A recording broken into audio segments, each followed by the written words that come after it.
Welcome to the Fink It Isn't Until It Is podcast. I'm Finn. I'm Tim. I'm Guy. So, Chapter 4, the Splitter Years, we've called this one, summer 2008 to spring 2010, in which we discover the joys and logic of splitter travel, return to the Brighton loft to record Sort of Revolution, meet a surfer dude called Ben Howard, head back to the USA, discover Australia and China, and attempt to have a seminal punk heroine removed from Carnegie Hall. Right. Again, all of that actually happened, for real. Good God. This is a non-fictional podcast. So the Splitter Years, we should explain, you know, we've done the touring, we've done the public transport years where we were catching the train and hiring cars and so on and so on. And we'd hit the moment where we had too many people and too much stuff, so we needed a splitter van. Do someone want to explain what a splitter van is? Yeah, I mean, there might be people listening to this that in bands who think, duh, you know, why didn't you think of that before? But I think the fact was that we almost didn't have enough gear to warrant it. We were still able to kind of pack stuff in estate cars or even not estate cars. But at this point, I think I started playing on a regular drum kit as opposed to a kind of mini drum kit. And you maybe had more than one guitar. Guy definitely had an acoustic bass as well as an electric bass. And so, yeah, we decided that we would just take everything with us when we went to Europe. So or anywhere. So the Splitter is a traditional van, like a kind of transit shaped van, but it is literally split. So the passengers sit on the half towards the driver, and at the very back is a kind of little cupboard, as it were, where you put all of your gear, and it's isolated. You can just pack it up as high as it goes and shove in as much stuff as you possibly can.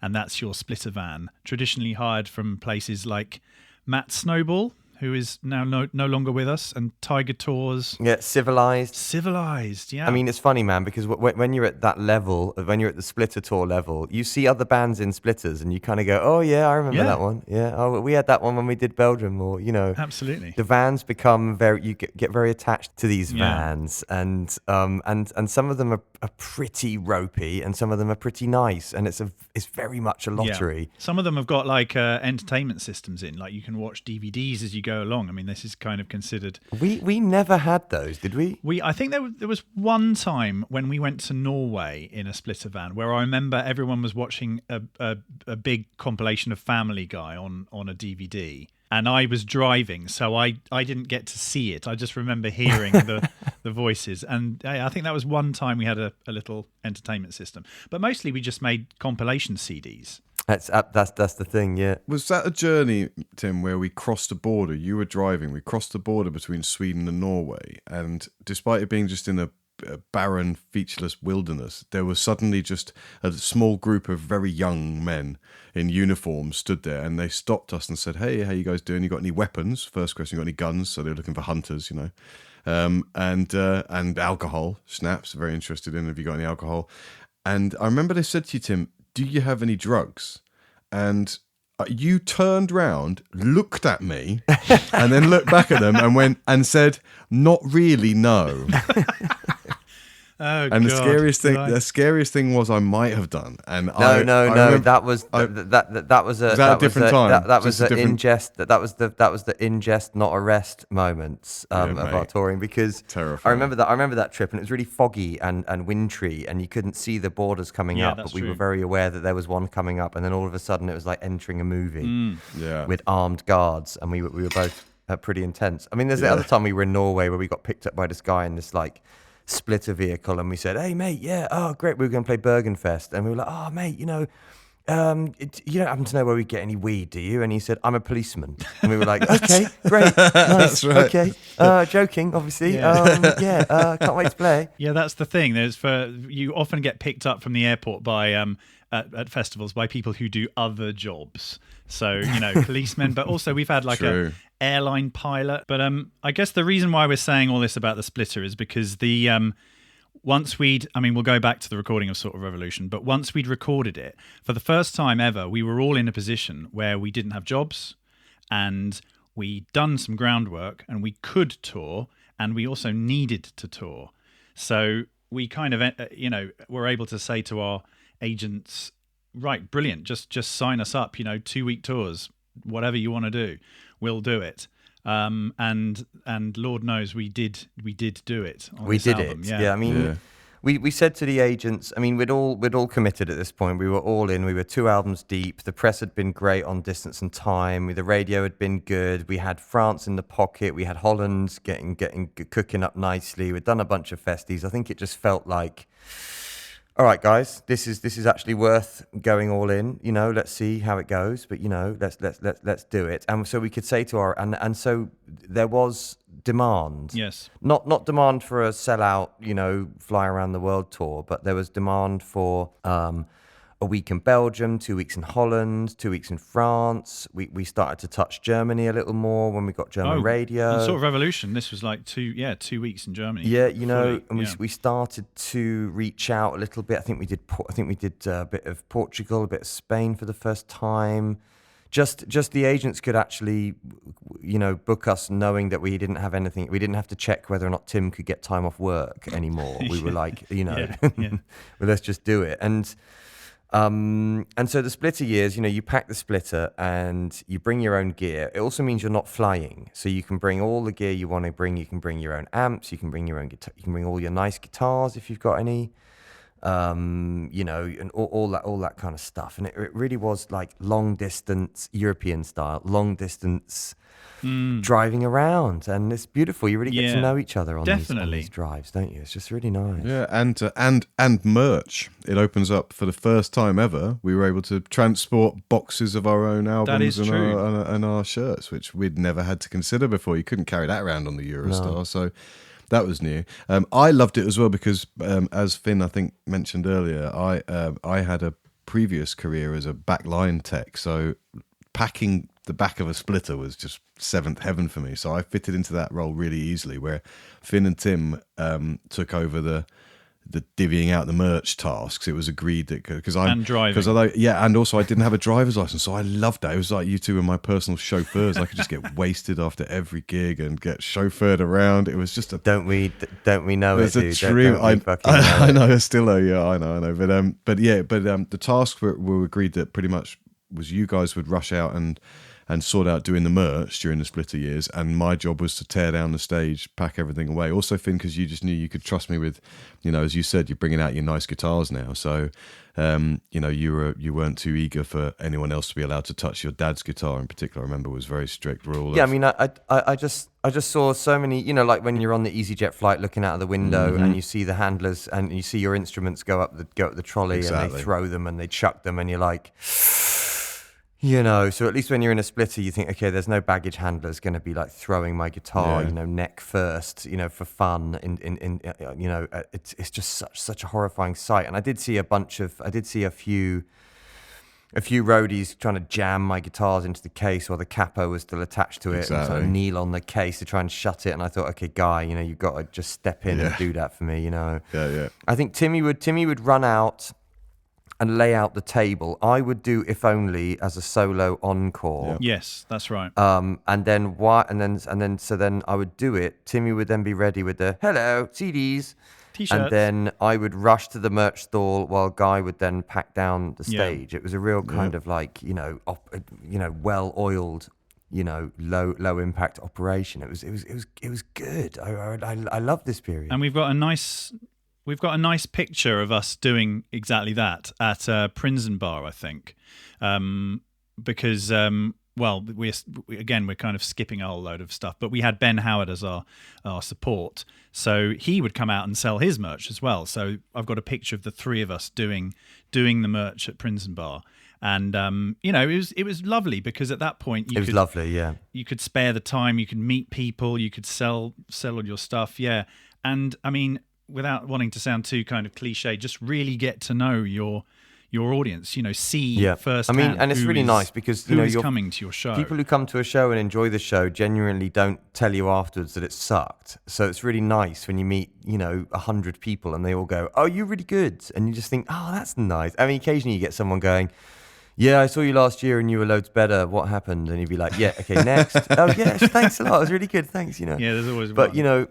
It was like Sort of Revolution, the Splitter years. It started with us having a little bit of a moment of realization, didn't it? After Distance and Time. It was interesting because in the process of writing this book, Tim, you reminded me that, yes, you're right. We didn't record Distance and Time in my loft. Sort of Revolution. Sort of Revolution, yeah. It wasn't like a front-footed decision on my part. It was the result of a lot of no's. A lot of people were asked to produce the record, and you're right. I don't remember who we asked, but everybody kind of said no. So we were kind of gently forced into it, really, weren't we? Well, there was also, I guess, financial concerns too, but it was another case of you making the record already, doing what we thought might end up being essentially demos for the record. But when it became clear that it was not going to be recorded elsewhere with big name producer man or woman, you turned it into, I mean, I think Maker and Sort of Revolution itself were particular instances where you turned the initial recording into a finished track. So Maker changed immeasurably from the first incarnation, and Sort of Revolution did as well. I mean, it went from being a kind of Biscuits era 3-piece band on it to you constructing this entire kind of beat and this entire kind of world with extra overdubs and so on, and yeah, essentially producing it yourself. And I guess you wouldn't have been able to do that so much when you did Biscuits, because you didn't have the kind of the experience of seeing how songs are put together. Yeah, I mean that's absolutely true. But I had the same equipment though. Yeah. So it was kind of like I still had a mixing desk at that point, and we were still jammed into the loft, and we dealt with it in a really nice way, I think, because it was a bit of a come down after the whole Andy Barlow, nice production, all that kind of stuff, to try and not dwell on the point that this feels like a step backwards, which Guy mentions in the book, that it did feel like a bit of a step backwards. We're back in the loft. We've rewound to 2006, and we're back doing this DIY thing. But it really was just, we needed to break even so badly that it was like we need to pop a record in that cost nothing. Yeah. So there's no way around that. We have to try and make a record for nothing. Yeah, I think actually, if memory serves, Mr. T, that you hit the nail on the head there when speculating as to how when you said people were approached. I remember people were, and I remember that, as you said before, Finn's Andy's mates rates had what had made Distance and Time happen. And I think what happened was there were producers who were up for doing it, but what they were not up for doing was offering mates rates. And the numbers to us, especially, well, the numbers now would sting, but at that point in time it was ridiculous. They might as well have said £1 billion. My fee is £1 billion. Yeah, exactly. Okay. It's just not going to happen. So we decamped very hot summer. We got into the mix. We did it. Timmy would come down at weekends. Guy would stay in my spare room. Turned it into a massive, basically a bus bunk situation back there. And we just plowed through it, didn't we? Basically, tried to write the best stuff we could. Sort of Revolution is a real highlight track for me as a producer as well. It just sounds awesome. I can't believe I did that in a loft on an old Soundcraft desk. It just sounds amazing. And and See It All for me as well. Same. I mean, we had this ambition from doing all the tours that we wanted to make a record, but we also knew that, or at least I knew at this point, that what you recorded wasn't necessarily what was going to hit the stage. So don't connect those two so much. Write the songs, make the record the best you can, and then when you play live, it'll be what it is. It'll sound different. It'll sound more real. It'll sound more live. And yeah, Sort of Revolution is a little bit all over the place as a coherent body of work. But 2008 was an interesting time. There was lots of different music floating around, and we were just getting influenced all over the place by loads of different records, and I wanted to make some up-tempo stuff. I wanted to get out of this 3/4 trap that we'd got into quite a lot. So Sort of Revolution and See It All, and Nothing's Ever Finished. We wanted to just get a little bit more, interesting, I guess, on the board. And also Q&A is a very... that we quite often, that gets forgotten because it's very difficult to play live, I think. So, But at the time, that was a very important track because not only did Gilles Peterson pick up on it, but also I remember Tom York liking that one. Radiohead made a big song and dance. And it was so weird, wasn't it? Because you just don't know, like all of our records are so different. And I think we kind of started this addiction to that with sort of Revolution because, you know, Biscuits for Breakfast got like the Nick Lascombe's and the XFMs of this world. Distance and Time got the Zane Lowe's and Colin Murray's and the Radio 1s of this world. This is in British examples, obviously. And the Radio Novas in Paris and so on. And the Byte FM and the Fluxes in Germany and stuff. And then sort of Revolution opened up a whole new world of the whole Gilles Peterson. We did Maida Vale session for Giles, which was really nice. And it was kind of like, oh, who are we? We're indie band one minute. New soul the next minute, you know. We were just as confused as everybody else at that point. But yeah, Q&A was awesome. I love Q&A. You know, it's a song about being interviewed and fancying the person who's interviewing you. And I'd done a lot of interviews at that point, so I was really intrigued at writing songs that were kind of about different things. But yeah, after we recorded it and mixed it and did our best, you know, in our loft, I think we did great on that record to do a record up there. I mean, that's kind of amazing. Then the Splitters were hired, and off we trundled into Europe. You know, let's do this. So it was our launch gig, wasn't it? It was our launch gig at the Roundhouse that we met Ben for the first time. Roundhouse, the studio venue. Freedom Studios, I believe. No one knew what to expect. He really did show up with a Tesco bag with all his stuff in it. Yeah, I mean, it was a last minute. The person who was originally supposed to, it might have been Daughter, I don't know, but the person who was supposed to do it dropped out, and then we were pitched this guy from Devon, and we were like in no position to say no. There wasn't any music to hear either at this point. He didn't have anything online. He hadn't released anything, and yeah, he showed up and knocked it out of the park. I mean, Ben Howard was amazing.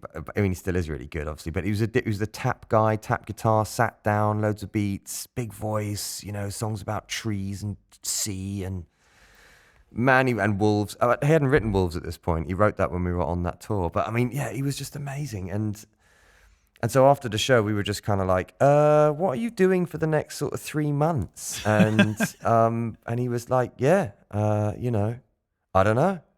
And so we're like, come and tour with us. I mean, Ben's a really amazing example of that route through, which is do the support tours until literally you're ready to go. And he supported Xavier Rudd and Angus and Julia Stone and us. I mean, he just support toured his way around Europe 5, 6, 7, 8 times before he did his headline tour. And by that time, he had enough people to sell out all the venues he'd been supporting in. You know, it was a great route. And you could just see him get better and better every show. You know, he was so good. It was such a pleasure to tour with. It was also a very good fit as well, like because it wasn't.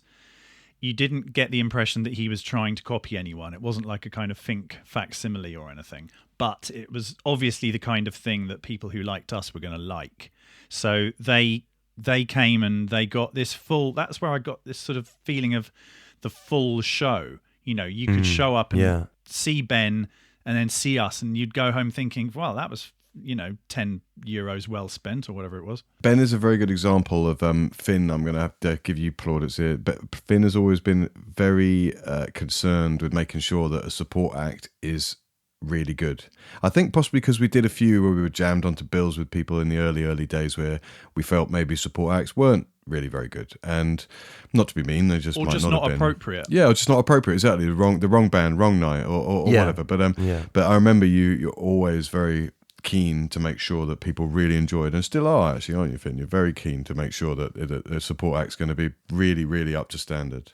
And Ben was a perfect example of that. Yeah, Ben was amazing, and also because he was low maintenance, man. He's a solo acoustic artist with no traveling crew or bullshit. He's a bullshit free zone, and you know he comes on, does his half an hour, and then he does his merch. It was just effortless to tour with, and you know we got very lucky with that, and our fan base absolutely loved him, even down to the point that there were a few shows where he got an encore as a support band, and totally fair enough too. He was. I wanted him to do an encore as well. It was like, mate, we'll cut a song if you do another one. That was just you're on fire tonight. Like, yeah. It was great, and that sort of Revolution tour. We played everywhere, didn't we? I mean, we played everywhere, and it was just like, oh man, so so real. Yeah, it was like I felt we were a real touring band at that point. You know, we were getting really road worn. You know, because also the other thing about it is that the show. I mean, I'm going to say, when you are in a splitter and when you've got your gear and you're all sorted, the show is the same every night. And I don't mean the performance is the same. I just mean that you know what you're dealing with. You don't have a different drum kit. You don't have different sound engineer here and there. You know, there are some constants, and you can really relax into that, knowing that you can go to, you know, Bordeaux one night and Brussels the next night, and so forth.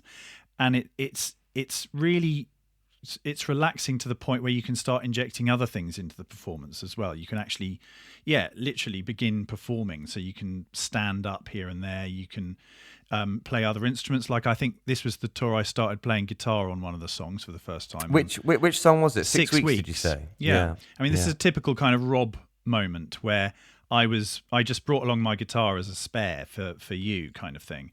And during the sound check, I started playing along with you boys. And Rob just appeared with a mic and stuck it next to me and said, "There you go," and that was the that was the song. It was just beginning to become. And I think Guy played guitar on Maker as well. I think. I think so. I did. Yeah. Was the cajon in the mix at this point? No, but it kind of feels like it should have been. But no, not quite yet. Right. But the vibe of the cajon was already there, sort of thing. The spirit of the acoustic section of the stage and indeed set was being born. That's right. But yeah, I forgot I played guitar on Maker. Oh, the rows that led to that. It's very difficult to get a bass player to do stuff, you know. I mean, we know this. You know, it's an uphill struggle, you know. And but yeah, I mean, we played. I remember so many gigs in Germany and France, and I mean, we just played in so many places. And I don't remember the fact that we weren't on a bus. I don't remember the splitter runs too much, but I do remember the millions of cheap motels and early starts and the long days. You know, you're driving for 7-8 hours, then you arrive, then you load in, then you thumb a quick meal down, then there's nowhere to have a nap. You know, you just chill. Sometimes no backstage area. You just do your thing, do the gig, do the merch, pack, and head to a crappy motel for a room share experience, and then, you know, and the weeks just pan out in front of you, you know. Plus, can I remind you that as you guys, as the drivers, were constantly faced with this challenge. Finn, you and me used to regularly drive to Holland together for some reason, Amsterdam. You and me would always set off. I think we'd set off a little bit early so we could get there, stay at our favourite hotel, go and get a little bit wasted, have a little hangout before it all started. Right? I mean, but when we got there was the perpetual challenge of, can we park our van? Find a spot it's a pretty big, sizable thing, a splitter van. So find a spot big enough. Then find a spot big enough that you can actually park it up against a tree so nobody can open the back doors. If you can do that, if you can manage that, you don't have to lug all your shit to your hotel room. That's the thing. If you can't manage that, you do have to lug all your shit to a hotel room. Do you remember? All the shit you care about. I mean, obviously we'd leave Tim's gear in there because it was like, whatever. Tim's drums would stay, drums would stay. But guitars and pedal boards, they got to come indoors. We would lug. Do you remember hotels? We would stay in some 2-star hotels in the middle of Paris where 5 flights of stairs up to your room, carried 2 guitars in flight cases. Oh, yes, mate. I mean, those are the days. You would back up the splitter van to anything. Even a bush would be fine. Yeah, I remember you parking it ridiculous. Yeah, ridiculous parking. Exactly, bushes or like street lamps were the best. If you can get it right up against a street lamp, then you're golden. Because we heard horror stories on the road, you know, bands like Noah and the Whale getting all their gear nicked and stuff like that, and you just kind of go, oh my god, if that happened to us, what would we do? You know. Well, none of us had either the spare room on our MasterCards or indeed the savings to go and immediately rush out and go and buy it all the next day. And the insurance isn't going to pay out quick enough to do tomorrow's we didn't. gig, so. I mean, full disclosure, we didn't actually have tour insurance at that point. You know, we were just winging it. Didn't we? How exciting. I didn't know that. Mate. No, because we couldn't afford that either. So we were just like, don't steal the van. Please don't steal the van. And that's I suppose you are also concerned with the health and safety of your van. And we did have some injuries. We had wing mirrors smashed off. We did have one that was horribly carved to fucking Hamburg. Do you remember? We had to park it up there, and it was we keyed, came out, wasn't it? Yeah, we came out the next morning and someone had keyed. I think there was not a single panel on it that hadn't been scratched. We got supercharged for that. I mean, I think the scariest moment was driving back from Brussels after the wing mirrors got smashed on the splitter. Well, they didn't get smashed; they got taken off the van, and so we had to buy like pretend mirrors in a garage. Yeah. Gaffer taped them in. I remember. And just so that people know, you can't use your rear view mirror because there is no rear view.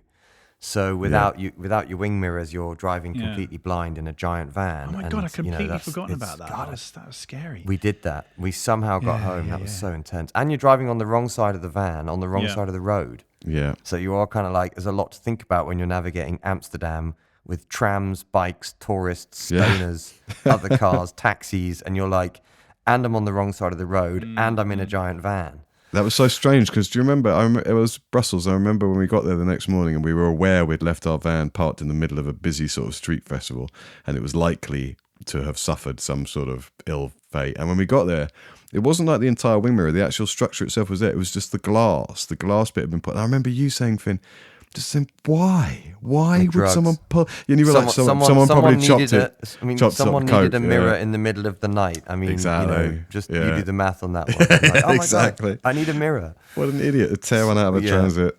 Grim. I know, it's so grim. Sucks. But we somehow survived those splitter years, and sort of Revolution did us a lot of favors in ways that we wouldn't have ever foreseen. Like, for example, Giles giving us a Maida Vale session off the back of it, which was like, stuff of dreams, to do Maida Vale, which we didn't get on the previous 2 albums. That was fun. We did that with Blair on piano as well. We did. It was just massive. And that was a lovely, to see it all in sort of Revolution played with the pianos that are on the record. I remember that our monitoring boxes were like, handmade BBC boxes from the 50s, and the fact that Hendrix or John Lennon had probably used it at some point. But I also remember, which isn't quite such a great memory, that the fact that the staff at Maida Vale couldn't wait to go home because the cricket was on. So we did our run through and we were like, oh man, Q&A, maybe we could do that again. And they were like, no, we're going now. Cricket's on. Bye. Yeah. And we were like, it was to tape, wasn't it? It was to tape. It was beautiful, man. Really beautiful. Yeah. It was lovely to meet Giles. He's such a nice guy. Yeah, that was nice. And also KCRW in America as well. That was a good trip. We did Spaceland and KCRW session on the same kind of weekend. And that was another kind of indication that this is going places now. Really, exciting. Going into KCRW and playing 4 songs and having... we did. That's right, because Jason Bentley, who was the Morning Becomes Eclectic guy at that time, he was like, we were so used to European radio where they're like, you have 3 minutes 10 seconds from now, and then at KCRW it was more like, sort of Revolution, we definitely overplayed it. We went way over time, and he was just like, "Yeah, dude, just play as long as you like. Just do whatever you want." And they seemed to be genuinely into us. Yeah. Like, you do whatever you want. We love the band. It was such a great moment, that KCRW sesh. Yeah. Is that the one we released? Yes. Yeah. The Apologist. You did a magnificent version of The Apologist because you'd done it for the Carnegie Hall REM gig, which incidentally, that's a nice link for you to mention. Oh, power link, dude. Love that. Love your link work. Yes. Carnegie Hall, yeah. How did you get that? I don't understand how you were offered that. I don't understand either. It's because I don't know. It's simple. Was it the Maker John Legend? It wasn't the John Legend connection. No, I don't know what it was. But either way, Michael Dorff, through his man Shlomo, who's awesome, has become a really good friend. He's like, does these charity gigs every year, and they focus on one artist, and then they come on and do the encore if they're still alive. So I got offered the REM one. So I said to you, Mr. T, dude, although I have a history with REM in as much as when I backpacked around America as a teenager, I had one cassette. And on one side was Joni Mitchell's Hejira, and on the other side was REM's Greatest Hits. So I know their Greatest Hits very well. But so I asked Timmy to give me a band fave that I could do it, and the band would be like, "Oh, dude, you did that song. That's really cool." Well, I just thought, for one thing, they wouldn't expect anyone to do a track from the post drummer leaving era, because REM's drummer left and they became a 3-piece, which some might say is their kind of, they're on a kind of downturn of their career after that. But they did do some really good songs. So I thought, do The Apologist, because I heard them play that at Glastonbury and it was fantastic. And I just thought it might fit with your vibe as well. So I said, yeah, do that one. That's going to kind of make them sit up a little bit, rather than you saying, I'm going to do Shiny Happy People or whatever. Oh, well, I wasn't going to be able to do any of those because been taken. The big boys they'd already been divvied out. Calexico were doing Shiny Happy People, and I don't know, whoever else is on the bill is going to do all the other biggies. So yes, yeah, The Apologist. So yeah, I did play The Apologist at Carnegie Hall, which was epic and awesome. But go on then. But what happened backstage? Right? Who did you see backstage? Go on, tell. Well, backstage, I was waiting backstage. I was very, very nervous and very intimidated by this whole thing, and the green room and everyone, and it's just very big time. And I saw this kind of old woman sort of wandering around backstage, and she didn't look, and she looked way out of place. And I went up to this bouncer and I was like, dude, there seems to be this old woman wandering around. I don't think she's supposed to be here. She's over there. And he was kind of like, yeah, that's fucking Patti Smith, you moron, And so, yeah, I'm like, oh my God. And then I saw her do the encore with REM, and it was just jaw-dropping. Oh God, so incredible. Right. But the thing is, she does look like that. Well, like we saw her at Holden Pop, and she looked like, like she didn't quite belong backstage, and she was sitting talking to her mate. She looks like that. She looks like that crazy old auntie herbalist or something that lives out in the woods in Montana, and just completely wild. Yes. But mind you, Michael Stipe at this point was rocking this beard that was an epic homeless beard, way before the beard years, yeah. Way before beards were a thing, and he looked really extreme. Extremely cool now if you think about it, but at the time it was just quite shocking to see a man with a beard like that. And you think, but you're wealthy, you're not homeless. Why have you got that beard? This is so, you don't need that beard. That's so weird. That was so amazing, that Carnegie Hall vibe, because it's the history. We get to play some.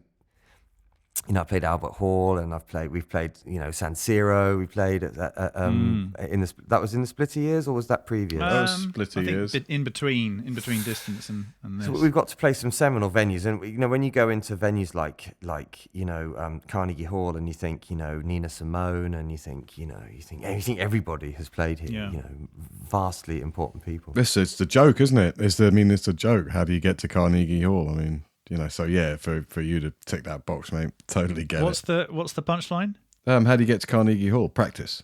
Oh yeah, that's right, isn't it? Yeah, practice. Well, we were still doing that, weren't we? Before we went out, were we still at Screaming Croydon rehearsing at this point? No, we were at Terminal. Were we at Terminal at this point? Terminal in London. We'd moved up to Bermondsey. Where was Terminal? When did we? Terminal was in Bermondsey, was it? Yeah. Where's the joint? What? I'm confused. The joint now. was in King's Cross. Yeah, that's the one I remember. So where was the one in between? Terminal was great because it was like Terminal. Yeah, it felt real. Near London Bridge. Near London Bridge. Yeah, it was proper. It was a real kind of place. You had, big plaque on the wall with all the people that had played there and which years, and lots of different rooms. Oh yeah, I do remember that. I do remember Terminal, of course. I remember talking to the owner repeatedly because we rehearsed there so many times over this 3-year period that I was like, why aren't we on the fucking wall, dude? We're a touring band, we're selling records. Why aren't we on the wall with Suede and, Blur? Come on, man, put us on the wall. I don't think he ever did. No, I think he just laughed you out of the room. Closed and moved. And then they closed. I think he probably did.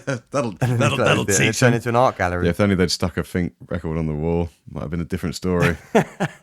Another epic moment in this story is when we did One Shot Not with Manu Katché, and that was a sort of a nice moment of. This is completely random. How did we get One Shot Not? I know the answer to that. Well, you'd already done it with on your own, hadn't you, with Manu and Pino? I did it solo because Manu Katché had been using Pretty Little Thing as his ringtone for his phone alarm. Whoa, really?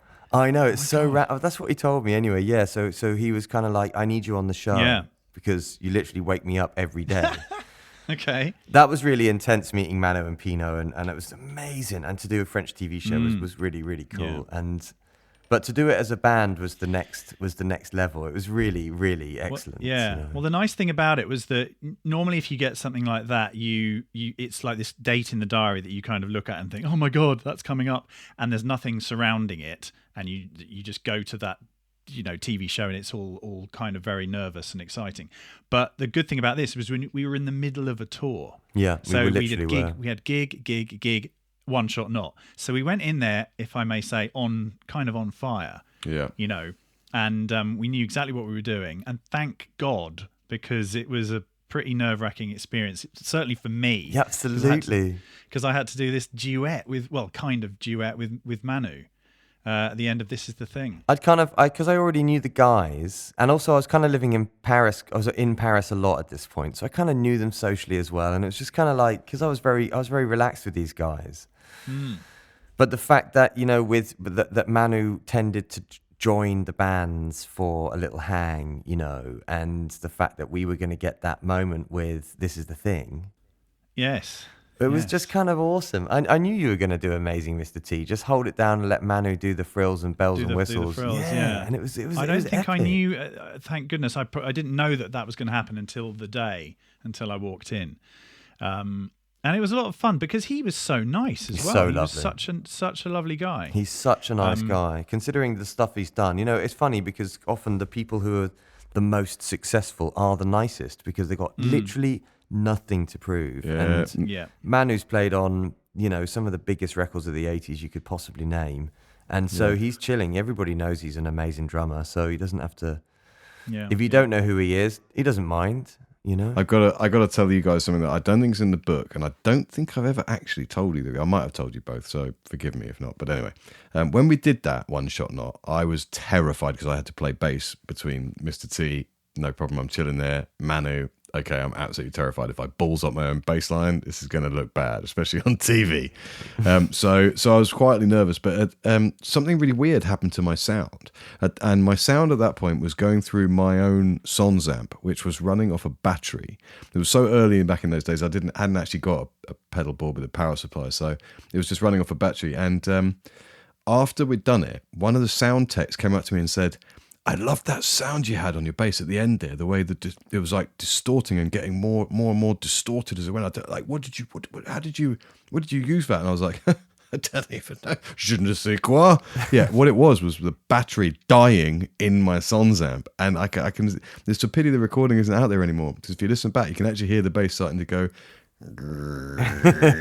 More and more, and I think if we'd had to play another 30 seconds, you'd have just heard the signal go, yep, gone. I mean, and so that's how close that was. That was on YouTube for ages, but then Arte, because it was on the Arte channel, and then Arte, something happened and they had to pull it all down. Such a shame. Yeah, because it was a nice moment where we were walking off having done the show, and Guy. What? No, don't mention it. Oh, it's I still look back at that. It was a nice moment. Basically, you were saying you'd really enjoyed playing with Manu and me at the same time, and you said it was like being the meat in a drummer sandwich. I know. And that was on YouTube for years. I know, and I've been reminded of it so many times. That was so nice, man. I was so in love with Paris at this point. I was just completely besotted with it. My love was there, and the city was opening itself to me. I was just having a great time. Were you living there? Yeah, kind of on and off. I mean, I was Eurostarring there pretty much all the time, so kind of on and off. I mean, Fink was based in the Brighton house, but I was slowly moving my life over there. We did some good French gigs, like the Café de la Danse in this period. That was a very good one. It's such a brilliant venue. I was just going to say about Café de la Danse. It's funny because it's down this narrow, tight little alleyway. It's got slight limitations to what you can physically carry into it in a way, and maybe that's what's helped preserve its charm because there's something about it that little room is just amazing. Yeah, I mean it isn't all about touring, but we also did Sydney, we also did Melbourne, we also did China. It was just an amazing period. We just felt like our music was traveling. Yeah. Picking up fans in far-flung places, and that makes you feel great, because you just think, wow, music can actually travel around the world. It's kind of amazing, you know. No, I remember a feeling dawning on me during this time, which I think I say in the book as well. It's a funny feeling because it's like the feeling you get when I used to busk a lot. Okay, so if you're busking and you're standing in the middle of a busy shopping street playing a song, and you do the song quite well, and you get a little gaggle of people standing around you, midway through the song, you go from enjoying it to suddenly panic setting in because you think, I've got these people now. What do I do next? What do I give them next? And that was the feeling that hit me during the sort of revolution period, because I was thinking, right, okay, we're doing all this touring. The fan base is growing. Everything is great. What do we do now? Yeah. We have to kind of come back. And I remember you and I having a conversation in Australia. So, sorry to sort of name drop, but in Australia, I remember sort of saying, right, what are we going to do now? You know, we've got to up the ante next time. Yeah, it definitely felt like we'd hit like a glass ceiling. Yeah. In a really, like, we didn't even know there was one there, but we'd just hit it. Yeah. Which was, how do we get above this bit? How do we get out of the splitter years? You know, we've hit a glass ceiling. You know, we're touring Australia, we're touring in China, we're touring all over Europe, we're going to America. Yeah. Okay, you know, people are going to be wanting to hear our next record in a way that we've never really been that aware of before. So what are we going to do? How are we going to? It can't be the same experience again because that would be a bit soul destroying. So what are we going to do? We definitely knew that we hadn't sort of peaked and then fallen off. You know, we were 3 albums in, and the first album had been a setup album. The second album had been full of great songs, but hadn't like set the world on fire, but had set us up for the third album where we got to tour all over these places, and we were doing 200-300, occasionally 500-600 tickets in pretty much everywhere. So it was ready. So how do we double that? What do we need to do? And also, you know, at this point we'd played Paris maybe 6 times, London maybe 9 times. You know, the kind of, you know, the glamour was worn off. Now we were like, we love doing this, but just playing Paris again, we'd like to play, you know, Cigale instead of Café de la Danse. Is it us? Is it them? Do we need luck to do this, or is it in our hands? You know, and so the next phase, we needed to do things differently, didn't we? Basically, and I think I also got the sense that you were, you know, even more open to other songwriting ideas than before. You know, because I think I don't know if I'd brought a fully fledged sort of idea to you before. I'd brought bits and pieces in the rehearsal room when we were, you know, mucking around with songs that were already written. But actually coming and saying, right, here is an idea. Let's start from scratch and make this into something. I think that's what kind of occurred to me that was going to be possible. Well, we did a lot of, you know, we all of us love history of other bands and thinking about music. We love music and have got a lot of records and a lot of experience in that. And we'd worked out a lot of bands split up over money, so we're not going to be that band. So we split all the money on tour like completely evenly. You know, it's a 3-way split, it's a 3-way hassle. We'll do it like that. So, but I also was getting into, as I was becoming a band, getting into other bands and learning how Bowie used to ask his band for ideas, and how the Beatles, Sgt. Pepper's were kind of like, "Hey Ringo, you got any ideas? Hey George, you want to pitch a couple of tracks?" And just thinking, I'm not comparing us at this point to the Sgt. Pepper's moment, but you know, I just felt like, okay, proper bands, it becomes a real crucible of the influences of the band. You know, really, all the ideas come in, and maybe the lead singer writes the hit because he normally does. But you know, we need to define who we are, because maybe sort of Revolution was quite a schizophrenic record. It was quite a bipolar record. It was all over the place. This idea. No, I'm this. No, we're this. No, I'm this. And I think the only way for us to make it coherent again was for all 3 of us to do the same level of heavy lifting. Yeah. And also there was a moment where you, in 2010 this was, so towards the end of, you know, the sort of revolution, I think you said, right, we don't want to play gigs anymore. We now want to just stop for the time being and throw everything into the songwriting. So I think it was like a moment in the spring where it was like we could carry on doing all sorts of things well into the summer. But no, you issued an actual edict. It had been told to our agent, was told beforehand, the more the merrier. And then, you definitely did issue we need to down tools on touring to start writing this next record. I mean, there was no way we could avoid festival season. It was what was paying our bills at that point. You know what I mean? So as long as obviously if we got a festival offer, we would do it because we needed the money. Everybody needed the money, but doing the randoms, it was like, because it's what people, I'm sure people understand. It's exhausting, getting up and fly and driving to Marseille and doing a gig in front of 300 people and driving home again is knackering, and you're not the most creative. The creative process is a totally different process from the live process. You need to get really into yourself. You need to dive really deep. You need time. You need space, or at least I do. So, and I wasn't getting any of it on the road, of course, because you're in a splitter and I'm sharing a room with Guy, and it's just like literally the only time you get to call your missus is on the toilet in the venue, because that's the moment, the one moment you're alone.